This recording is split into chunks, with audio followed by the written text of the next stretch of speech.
First, I should start off with the truth in advertising. While a few weeks ago in my Super Mario Advanced review I put Mario Strikers as one of my worst games I've ever played, I should be honest, I have never played Super Mario Strikers for the GameCube. The game I was referring to is this one. It's called Super Mario Strikers Charged for the Nintendo Wii. Now, how can a game that looks like it's a really arcade fun game be bad? Well, what you're seeing here, the actual part of the gameplay isn't. It's actually quite fun. However, they screwed up the way you advance in single player so bad that, well, to be frank, it sucks balls. Let's talk about a mixed bag here, or as I like to say, the graphics. Now, the character models and the field are very good looking, the animation's pretty good, and the frame rate keeps up with the high amount of action on the field. It looks pretty good, except there's these scan lines that you do see from time to time. None so ever when the flashy strikes occur and you're on defense. Look at this. I don't know if you can see it during these mega strikes, but on both my Wii and Wii U on two different TVs, there's these thick lines that sometimes appear like scan lines during the gameplay. I'm pretty sure it's the game and not the TVs or the Wii, since, like I said, two separate ones. So I said that's a negative against it. But for the most part, the graphics do look pretty good when you don't get those scan lines. The sound is pretty good, to be honest. It has some pretty decent music. It also has a few funny one-liners in there too. And of course my favorite, Psychotic. And of course the most interesting sound clip made by a Nintendo character is also in this game. Listen to this. Is it just me, or is Wario getting off on being electrocuted? He is. He's getting off on the electric fence. Now, I've heard of don't pee on an electric fence. This is the first time I ever heard of don't jack off an electric fence. Is it just me, or have I noticed how perverse Nintendo is? Then, first we have the phallic symbol in Super Mario Advance, the tanuki with the large testicles, and Japanese culture in Super Mario Bros. 3, now we get a jerking off joke. Or maybe it's me who's the pervert. After all, this is Nintendo we're talking about. The company that has brought us Pokemon and Super Mario Brothers. Surely they're not the perverts. Maybe it's me for noticing all this stuff. Do I need help? Am I that sick? Nope, it's Nintendo. Definitely Nintendo. Now that I got the audio out of the way and some of the perverse clips that do play, let's get on to the gameplay. Because, like I said, the first half is real fun. When you're out in the field, it's a really fun game. The idea is it's an arcade version of soccer, Mario style. The idea is still to get into the goal. However, you will be able to pick up Mario Kart items like shells and bombs and use them on opponents. Also, each team will have a captain, which will be a big Mario character, who will have a Mega Strike. Now, each captain's Mega Strike is different in the way it's charged.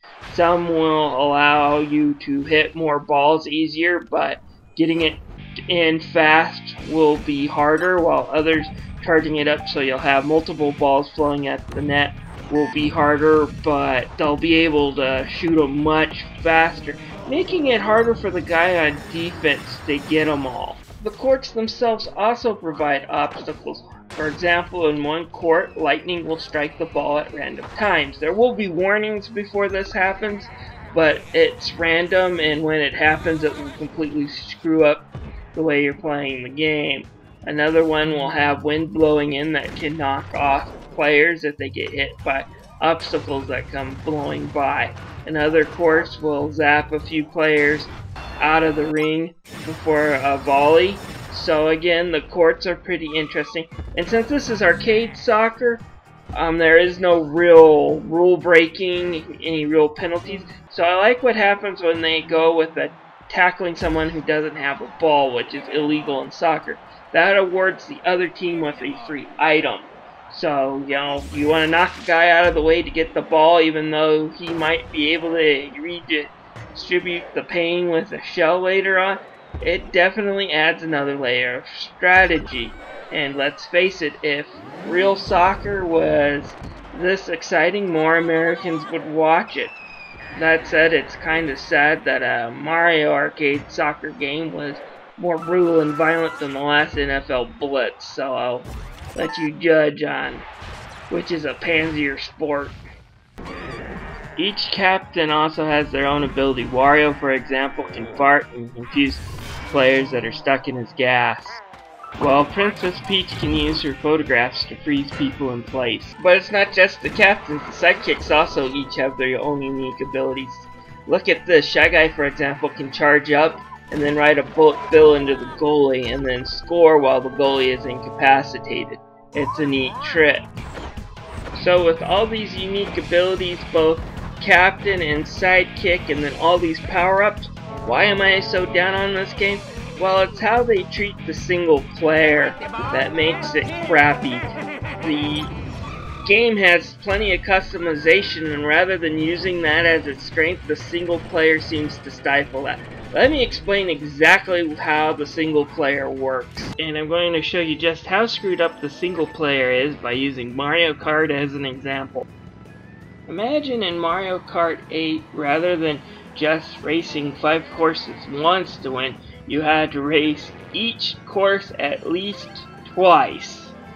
And then after you raced each race twice, you got to go and play the best characters in a single elimination race. If you lose that, you go back to the beginning of the cup. And then if you win that, you got to beat a boss character in a race 2 times. Otherwise, you go clear back to the start. If you win that, well, you can finally advance to the next cup. And then for further argument's sake, let's say you really stink with the character you selected when you get to the special cup.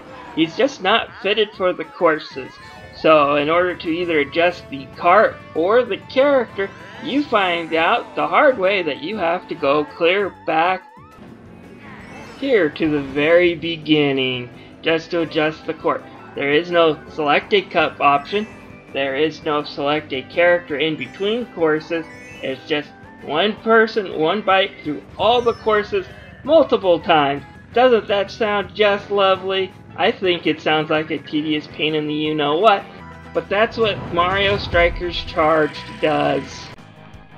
In order to advance cups, you first have to win 10 games, facing each opponent that you come across at least twice. And then if you win enough of those 10 games, you get to go on to a single elimination tournament, which if you lose one game, you start clear back at those 10 games again. And then if you win that elimination tournament, you fight a boss, best 2 out of 3. And if he beats you, well, you start clear back at those 10 games again. It's a tedious mess. Princess Peach, show me what it's like to lose a boss battle.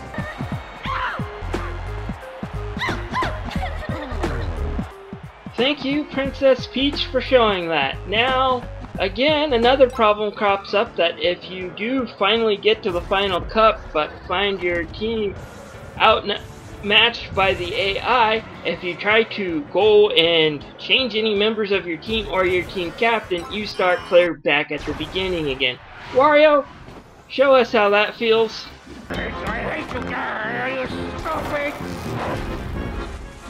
That isn't too far from what I did to the actual game disc when I found this out. Nintendo, what were you thinking? You have this game that's all about customization and your team. Why would you limit the one-player mode so much and then make it tedious on top of that? It's just not fun on one player. I would say most of the Mario Party games are less tedious and more fun on one player. And that's why I put it on the bad Mario list.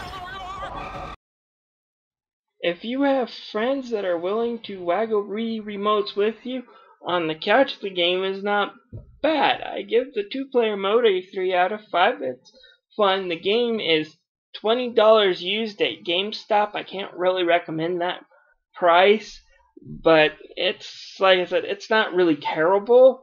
With the online shut off, there's only having friends over or playing that crappy 1-player. And as for the 1-player mode, well, I would rather be hit by a fast-flying soccer ball in the area Tanukis are known for than try to beat this single-player monstrosity again. Right in the Tanuki parts. Alright, I score, yeah! Thank you for watching. Please like this video and subscribe to my channel.